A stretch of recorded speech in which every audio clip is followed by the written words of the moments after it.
India Legal presents Courts Roundup.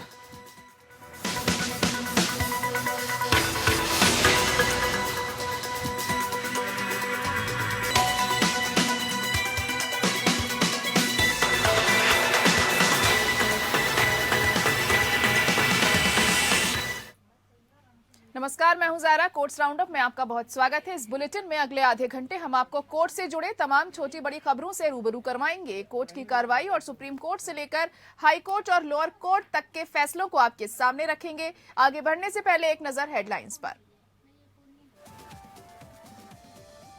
NSE फर्जीवाड़ा case में पूर्व सीईओ चित्रा रामकृष्णन और आनंद सुब्रमण्यम को राउज एवेन्यू कोर्ट ने 14 दिन की न्यायिक हिरासत में भेजा। सीबीआई ने कोर्ट में कहा दोनों पूछताछ में सहयोग नहीं कर रहे हैं।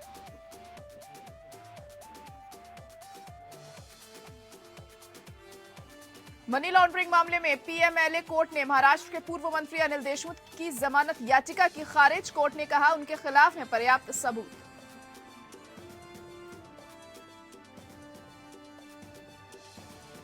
बिहार माइनिंग कॉरपोरेशन में सीएनएलयू स्नातकों को लॉ ऑफिसर के रूप में भर्ती मामले में पटना हाई कोर्ट ने निगम को किया नोटिस जारी। इससे पहले कोर्ट ने चयन प्रक्रिया पर लगाई थी रोक।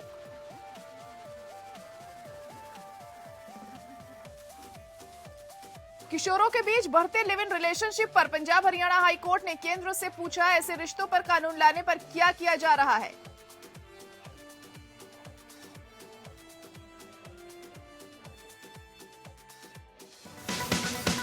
India Legal presents Courts Roundup.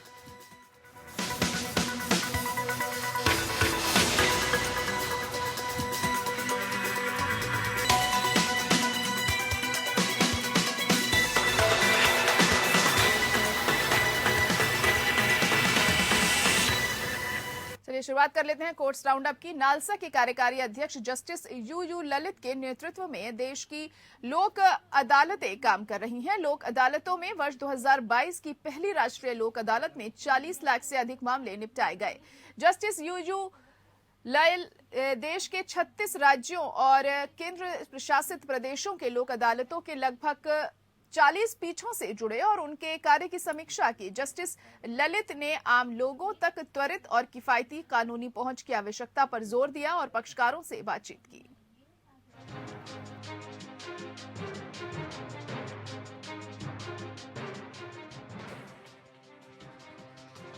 Justice Uday Umesh Lalit supreme court के न्यायाधीश और नालसा के कार्यकारी अध्यक्ष के नेतृत्व और देश भर के कानूनी सेवा प्राधिकरणों ने राष्ट्रीय कानूनी सेवा प्राधिकरण या NALSA के तत्वाधान में वर्ष 2022 में सभी 36 राज्यों केंद्र शासित प्रदेशों में 12 मार्च को फिजिकल और वर्चुअल दोनों मोड में पहली राष्ट्रीय लोक अदालत का आयोजन किया। उपलब्ध आंकड़ों के अनुसार 1 करोड़ 38 लाख मामले दर्ज किए गए। इनमें से 1 करोड़ 10 लाख मामले पूर्व मुकदमे के मामले थे और 28 लाख 34 हजार मामले लंबित थे। 40 लाख से अधिक मामलों का निपटारा किया गया, जो कानूनी सेवा प्राधिकरणों के लिए बड़ी उपलब्धि और सफलता का संकेत है। निपटाए गए आंकड़ों के बढ़ने की उम्मीद है क्योंकि दूर दराज के क्षेत्रों से डेटा की प्रतीक्षा की जा रही है और कुछ शहरी क्षेत्रों में बेंच देर शाम तक बैठी। जस्टिस ललित ने राज्य विधिक सेवा प्राधिकरणों, जिला विधिक सेवा प्राधिकरणों के साथ बातचीत की और पीठासीन अधिकारियों, वकीलों, प्रशिक्षुओं द्वारा जमीनी स्तर पर किए गए कार्यों की सराहना की और इस पहलू पर जोर दिया कि राष्ट्रीय लोक अदालतें बड़ी संख्या में लंबित मामलों को कम करने के लिए अनिवार्य हैं। जस्टिस ललित ने 16 राज्यों और केंद्र शासित प्रदेशों की लगभग 40 पीठों से वस्तुतः जुड़े और बातचीत की। महाराष्ट्र SLSA ने सभी जिलों में विशेष महिला पीठों का गठन किया। इसमें महिलाओं से संबंधित मामलों को बड़ी संख्या में उठाया गया और हल किया गया। जस्टिस ललित ने 50 साल से अधिक पुराने विभाजन के मुकदमे में भी पक्षकारों के साथ बातचीत की।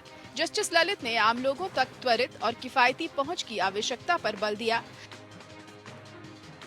ताकि उन्हें इस प्रक्रिया में सक्रिय रूप से भाग लेने के लिए प्रोत्साहित किया जा सके। लोक अदालतों में आपराधिक, कंपाउंडेबल मामले, राजस्व मामले और बैंक वसूली मामले, मोटर दुर्घटना के दावे, वैवाहिक विवाद, पराक्रम में लिखित अधिनियम के तहत चेक बाउंस मामले, श्रम विवाद और अन्य सिविल मामलों को लिया गया था। वित्तीय संस्थानों, बैंकों, सरकारी निकायों और निजी सेवा प्रदाताओं से संबंधित बड़ी संख्या में वसूली मामलों को भी पूर्व मुकदमे के मामलों के रूप में स्थापित किया गया था। पूर्व मुकदमेबाजी के मामलों में किसी भी अदालत के समक्ष औपचारिक संस्था के बिना मामलों पर बातचीत और निपटारा किया जाता है। छत्तीसगढ़ में रायपुर नगरपालिका ने नगरपालिका सेवाओं से संबंधित बकाया की वसूली के लिए लगभग 33,000 पूर्व मुकदमे दायर किए। Bureau report. सुप्रीम कोर्ट ने एक पति की तलाक की याचिका पर उसकी पत्नी को नोटिस भेजा है। पति ने इस आधार पर तलाक की मांग की है कि उसे धोखा दिया गया क्योंकि उसकी पत्नी महिला नहीं है। जस्टिस संजय किशन कौल और जस्टिस MM सुंदरेश की बेंच ने पत्नी से पति की याचिका पर जवाब दाखिल करने को कहा। याचिका में मध्य प्रदेश हाई कोर्ट के ग्वालियर बेंच के आदेश को चुनौती दी गई है। पति का कहना है कि उसकी पत्नी पुरुष है। उसने अर्जी में कहा कि ससुर ने धोखा देकर मेरी शादी करा दी। मेरी पत्नी की प्राइवेट पार्ट पुरुष है, मैं उसके साथ कैसे रह सकता हूं? मेरी पत्नी और ससुर पर मुकदमा चलाया जाना चाहिए। सुप्रीम कोर्ट इस याचिका पर विचार के लिए तैयार हो गया है। कोर्ट ने याचिकाकर्ता की पत्नी, ससुर और मध्य प्रदेश पुलिस को नोटिस जारी कर 6 सप्ताह में जवाब मांगा है। ग्वालियर बेंच के आदेश को दी गई चुनौती। इस मामले में मध्य प्रदेश हाई कोर्ट ने जून 2021 में फैसला दिया था। इसमें न्यायिक मजिस्ट्रेट के आदेश को रद्द कर दिया था। इसमें धोखाधड़ी के आरोप का संज्ञान लेने के बाद पत्नी को समन जारी किया गया था। एडवोकेट मोदी ने कोर्ट में कहा कि ये दिखाने के लिए पर्याप्त मेडिकल साक्ष्य हैं कि एक अपूर्ण हाइमेन के कारण पत्नी को महिला नहीं कहा जा सकता। दरअसल उस व्यक्ति ने मध्य प्रदेश हाई कोर्ट के ग्वालियर को प्रतिवादी के खिलाफ संज्ञान लेते हुए याचिकाकर्ता की निजी शिकायत को खारिज कर दिया था, इस आधार पर कि केवल मौखिक साक्ष्य के आधार पर और बिना किसी चिकित्सीय सबूत के भारतीय दंड संहिता 1860 की धारा 420 के तहत कोई अपराध नहीं बनता। याचिकाकर्ता की पहली पत्नी का बीमारी से निधन हो गया था। पहली पत्नी से 2 बच्चे हैं। उनकी देखभाल के लिए वह दूसरी शादी करना चाहता था, इसीलिए पहली पत्नी के पिता ही यह रिश्ता लेकर आए थे।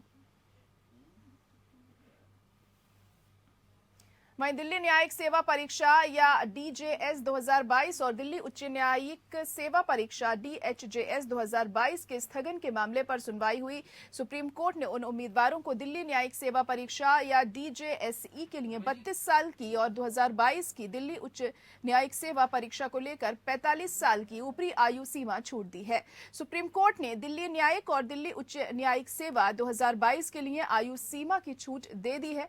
सुप्रीम कोर्ट ने DJS और DHJS के आवेदन की तारीखों को बढ़ाते हुए DJS के लिए आवेदन की अंतिम तिथि अब 3 अप्रैल रखी और परीक्षा 17 अप्रैल को होगी, जबकि DHJS के लिए आवेदन की अंतिम तिथि अब 26 मार्च है और परीक्षा 3 अप्रैल को होगी। इसके लिए दिल्ली हाई कोर्ट अपनी वेबसाइट पर नई तारीखों की जानकारी डालने के आदेश के साथ ही याचिका का निपटारा कर दिया। कोर्ट ने 2022 भर्तियों के लिए इस तथ्य को ध्यान में रखते हुए छूट दी कि संस्थागत कारणों और कोविड-19 महामारी के कारण 2020 और 2021 में परीक्षा आयोजित नहीं की गई थी। अंतिम परीक्षा 2019 में आयोजित की गई थी। दिल्ली हाई कोर्ट ने भी ऐसे उम्मीदवारों के लिए ऊपरी आयु सीमा के संबंध में ये छूट देने पर सहमति व्यक्त की। केवल DJS के लिए ऊपरी आयु सीमा का मुद्दा न्यायालय के समक्ष था। इसने ये देखते हुए संविधान के अनुच्छेद 142 के तहत DHJSE के लिए समान ऊपरी आयु सीमा छूट का विस्तार करने के लिए शक्तियों का आह्वान किया कि एक ही सिद्धांत दोनों परीक्षाओं पर लागू होना चाहिए। अदालत ने स्पष्ट किया कि असाधारण परिस्थितियों को देखते हुए आयु में छूट 2022 के लिए एकमुश्त उपाय के रूप में दी गई है।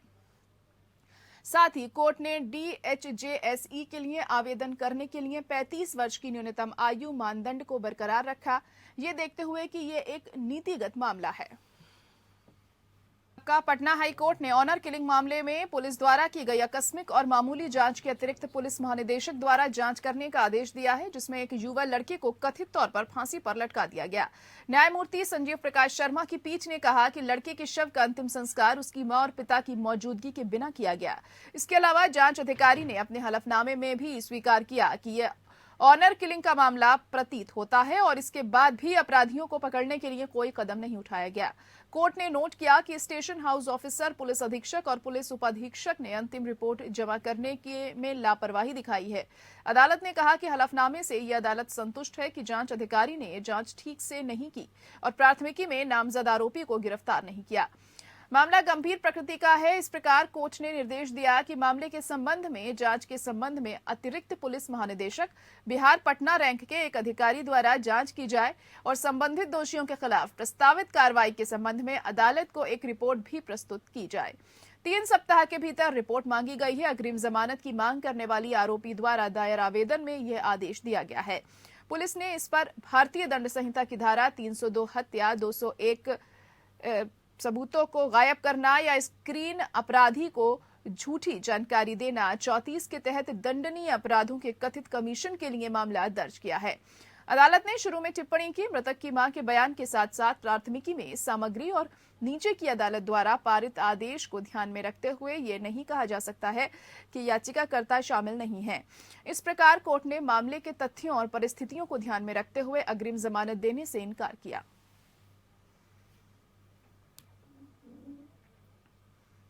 पटना हाईकोर्ट ने बिहार राज्य खनन निगम लिमिटेड में लॉ ऑफिसर के पद पर चयन प्रक्रिया पर रोक लगाने के कुछ दिनों बाद नोटिस जारी कर निगम से जवाब मांगा है। यह आदेश निगम की भर्ती अधिसूचना को इस आधार पर चुनौती देने वाली याचिका पर आया कि उसने केवल चाणक्य राष्ट्रीय विधि विश्वविद्यालय पटना से विधि स्नातकों को ही लॉ ऑफिसर के पद के लिए आवेदन करने की अनुमति दी है। इसके साथ ही न्यायमूर्ति पीबी बजंथरी की खंडपीठ ने मामले की अगली सुनवाई के लिए 6 मई की तिथि निर्धारित की है। माइनिंग कॉरपोरेशन लिमिटेड ने विधि अधिकारी के पद के लिए 10 विधि छात्रों को नियुक्त करने के उद्देश्य से 16 दिसंबर को CNLU के कुलपति को एक पत्र जारी किया, जिसके अनुसार विश्वविद्यालय प्रशासन ने अपने छात्रों को उक्त पद के बारे में सूचित किया और कहा कि इच्छुक छात्र अपना CV और अन्य विवरण जमा करके आवेदन करें। अदालत के समक्ष याचिकाकर्ता ने दावा किया कि देश के सबसे प्रतिष्ठित विश्वविद्यालयों में से एक से स्नातक होने के बाद भी वह बिहार राज्य खनन निगम में एक कानून अधिकारी के रूप में नौकरी के लिए आवेदन नहीं कर सकता, जो भारत के संविधान के अनुच्छेद 14 के तहत निहित समानता के अधिकार का पूर्ण उल्लंघन है। ये दावा करते हुए कि बिहार राज्य खनन निगम बिहार सरकार द्वारा नियुक्ति की अधिसूचना के लिए उचित प्रक्रिया का पालन नहीं किया गया है और ये दावा करते हुए कि ये पक्षपाती है। याचिकाकर्ता ने चयन प्रक्रिया को चुनौती दी है क्योंकि एक विशिष्ट विश्वविद्यालय को इसका लाभ दिया गया है। याचिका में प्रार्थना की गई कि प्रतिवादी अधिकारियों को प्रस्ताव पत्र को तत्काल निरस्त करने को निर्देश दें। बिहार राज्य खनन निगम लिमिटेड में विधि अधिकारी के पद के लिए नई नियुक्ति प्रक्रिया शुरू करने के लिए प्रतिवादी अधिकारियों को निर्देश दें। वहीं नेशनल स्टॉक एक्सचेंज की पूर्व CEO चित्रा रामकृष्णन को सोमवार को राउज एवेन्यू कोर्ट ने फर्जीवाड़ा मामले में 14 दिन की न्यायिक हिरासत में भेजा। इससे पहले अदालत ने ग्रुप ऑपरेटिंग ऑफिसर और नेशनल स्टॉक एक्सचेंज के पूर्व MD के सलाहकार आनंद सुब्रमण्यम को 14 दिन की न्यायिक हिरासत में भेजा था। आज मामले पर सुनवाई के दौरान CBI ने पूछताछ में सहयोग न करने और सवालों का गोलमोल जवाब देने की बात बताई। कोर्ट ने CBI से पूछा कि आपने पहले 14 दिन की पुलिस कस्टडी मांगी थी, अब 7 दिन के लिए आगे उनकी और पुलिस कस्टडी नहीं चाहते। साथ ही कोर्ट ने CBI से पूछा कि क्या वह इस मामले में मास्टरमाइंड है। CBI ने कोर्ट को बताया कि अभी मामले की जांच चल रही है और इस बारे में पुख्ता तौर पर नहीं कहा जा सकता। वहीं चित्रा रामकृष्णन की ओर से कहा गया कि वह जमानत अर्जी दाखिल करेंगी। इस पर कोर्ट ने पूछा, तत्काल पुलिस रिमांड पर लेने के बाद तुरंत जमानत अर्जी दाखिल करना थोड़ा जल्दी नहीं है। हालांकि चित्रा रामकृष्णन की तरफ से जेल में उन्हें घर का खाना और मास्क समेत कुछ अन्य चीजें मुहैया कराने की इजाजत देने की मांग की गई है। कोर्ट ने चित्रा की मांग को अस्वीकार करते हुए कहा कि VIP कैदी सब कुछ चाहते हैं तो उनके लिए हर नियम बदल देना चाहिए। हर कैदी एक जैसा होता है, वह VIP नहीं है। गौरतलब है कि जांच टीम ने सुब्रमण्यम को हिमालयन योगी बताया है, जो कि पूर्व CEO चित्रा रामकृष्णन को सलाह देता था। इसके साथ ही CBI ने शुक्रवार को दावा किया कि जिस ईमेल ID के जरिए रहस्यमय योगी ने CEO चित्रा रामकृष्णन का मार्गदर्शन किया था, उसे कथित तौर पर उसके पसंदीदा समूह परिचालन अधिकारी आनंद सुब्रमण्यम ने बनाया था। CBI के इस बयान के साथ ही इस रहस्यमय योगी के राज पर से पर्दा उठ गया है। सीबीआई उनके खिलाफ घोटाले की अपनी जांच जारी रखे हुए है। सीबीआई ने विशेष अदालत को बताया कि सुब्रमण्यम ही योगी है। इसका सुब्रमण्यम के वकील ने विरोध किया था। वहीं तृणमूल कांग्रेस नेता अनुब्रत मंडल ने एकलपीठ के आदेश के खिलाफ कलकत्ता हाईकोर्ट का रुख किया है, जिसमें उन्हें मवेशियों की तस्करी के मामले में चल रही जांच में पूछताछ के लिए कोलकाता में केंद्रीय जांच ब्यूरो की समक्ष पेश होने से कोई राहत नहीं मिली थी। मंडल ने सीआरपीसी की धारा 160 के तहत सीबीआई नोटिस जारी करने के लिए उच्च न्यायालय की एकलपीठ का रुख किया था, जिसमें उन्हें कोलकाता के निजाम पैलेस में सीबीआई कार्यालय में पूछताछ के लिए जांच टीम के सामने पेश होने का निर्देश दिया गया था। वरिष्ठ वकील ने पीठ को अवगत कराया कि मामला सीबीआई के नोटिस के अनुपालन का निर्देश देने वाले आदेश को चुनौती देने से संबंधित है। मुख्य न्यायाधीश ने टिप्पणी की, इसे फाइल करें, हम विचार करेंगे। न्यायमूर्ति राजशेखर मंथा ने शुक्रवार को मंडल की याचिका को ये कहते हुए खारिज कर दिया था कि उन्होंने कई मौकों पर बोलपुर से बाहर यात्रा की थी और मेडिकल बोर्ड द्वारा जांच की गई उनके आहार इतने गंभीर नहीं है कि उनके घर या अस्पताल में कैद की आवश्यकता हो। उच्च न्यायालय ने पिछले महीने सीबीआई की पश्चिम बंगाल में चुनाव के बाद हुए हिंसा के मामले में चल रही जांच के संबंध में अदालत की अनुमति के बिना मंडल के खिलाफ कोई भी दंडात्मक कार्रवाई नहीं करने का निर्देश दिया था। सीबीआई ने उन्हें पश्चिम वर्धमान जिले के दुर्गापुर में एनआईटी शिविर कार्यालय में गवाह के रूप में वीरभूमि के आलम बाजार में एक हत्या के मामले में बुलाया था, जिसका कथित तौर पर पश्चिम बंगाल में चुनाव के बाद ही हिंसा से संबंध है।